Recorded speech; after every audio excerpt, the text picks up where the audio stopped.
మైలవరం నియోజకవర్గంలోని గ్రామాల్లో జరిగిన అక్రమ మైనింగ్ కు గత పాలకులు ప్రమేయం ఉందన్నారు మంత్రి కొల్లు రవీంద్ర. మండలిలో మైనింగ్ అంశంపై మాట్లాడుతూ కొల్లు రవీంద్ర తనను అవమానపరిచారన్నారు ఎమ్మెల్యే వసంత వెంకటకృష్ణ ప్రసాద్. తనపై ఎలాంటి విజిలెన్స్ ఎంక్వైరీ జరగలేదన్నారు.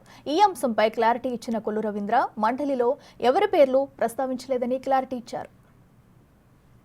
2019-24 మధ్యకాలంలో అధ్యక్ష చిన్న తరహా ఖనిజ నివాళి 166 మరియు పర్యావరణ నిబంధనలు ఉల్లంఘించడం జరిగింది అధ్యక్ష.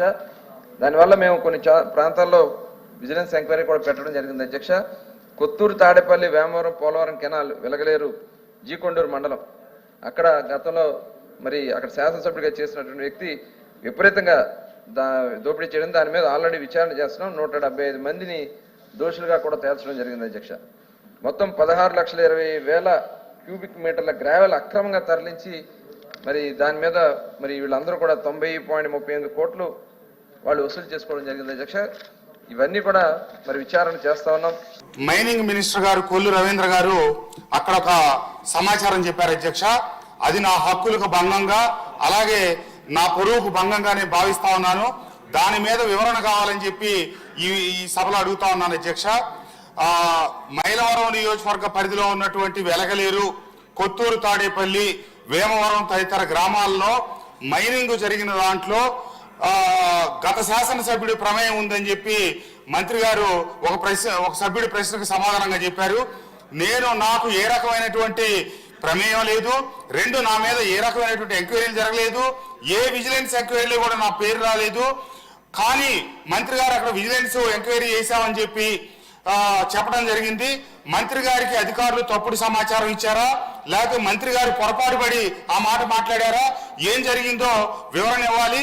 ఆ వివరణ మీద అంతేకాకుండా మండలిలో ఏమైతే జరిగిందో అది రికార్డుల నుంచి తొలగించాలి అధ్యక్ష. దయచేసి మంత్రి గారు కూడా సభలోనే ఉన్నారు. నా గౌరవాన్ని, పొరువుని, లేకపోతే కనుక అది ఏం జరిగిందో ఒకవేళ పొరపాటు జరిగిందని కనుక మంత్రి గారు భావిస్తే విచారణకు వేయాలి. ఈ విషయాన్ని మీ ద్వారా నేను డిమాండ్ చేస్తా ఉన్నాను అధ్యక్ష. యాక్చువల్గా ఏంటంటే గ్రావెల్లో ఆ రోజున వచ్చినటువంటి ప్రశ్నలో గ్రావెల్లో అవినీతి జరిగింది, దోపిడీ జరిగిందని చెప్పి సభ్యులు అడిగినటువంటి ప్రశ్నకి సమాధానం చెప్పడం జరిగింది అధ్యక్ష. దాంట్లో పోలవరం కెనాల్ అంటే చాలా కాన్స్టిట్యున్సీలు ఉన్నాయి అధ్యక్ష. పోలవరం కెనాల్ కింద మనకి గొల్లపూడి దగ్గర నుంచి స్టార్ట్ చేసుకున్నట్టయితే రాజమండ్రి, పోలవరం వరకు చాలా కాన్స్టిట్యున్సీలు ఉన్నాయి. అక్కడ నేను చెప్పిన దాంట్లో పోలవరం కెనాల్ అక్కడ ఒక మాజీ శాసనసభ్యుడు పాత్ర ఉందనేది ప్రాథమిక విచారణలో వచ్చింది. దాని మీద విజిలెన్స్ ఎంక్వైరీ అయిన తర్వాత సిబిసిఐడికి అప్పచెప్పి వాళ్ళ మీద చర్యలు తీసుకోవడం జరుగుతుందని చెప్పడం జరిగింది అధ్యక్ష. అంతేగాని ఎక్కడ నేను మనుషుల పేర్లు కానీ ఎక్కడ కొన్ని ప్రస్తావన